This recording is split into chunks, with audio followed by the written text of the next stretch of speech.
In today's video, I'm going to teach you how to create a favicon in Circle.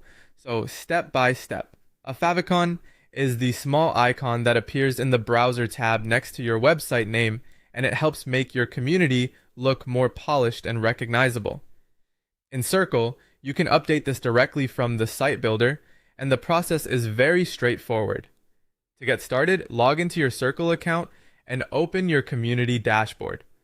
From there, go to the top left corner and click on your community name or logo.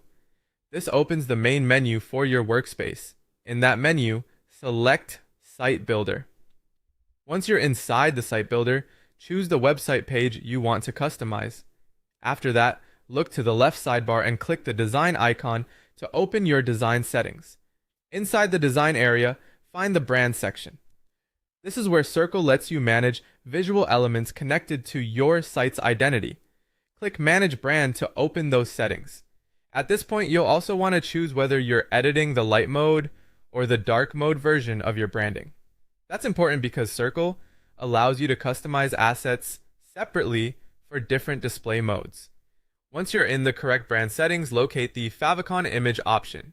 Now you're ready to upload your favicon. Click on the current favicon image thumbnail or click Replace if that option appears.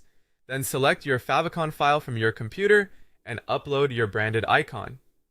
After the upload finishes, take a moment to check the preview carefully. Since favicons appear at a very small size in browser tabs, clarity matters a lot.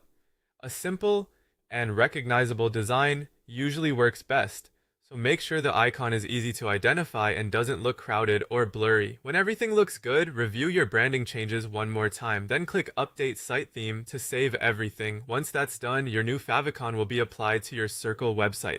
As a final check, make sure you test both light and dark mode if you use different branding variations. Circle supports separate logo and favicon settings for each mode, so it's a good idea to confirm that your icon stays visible and looks clean.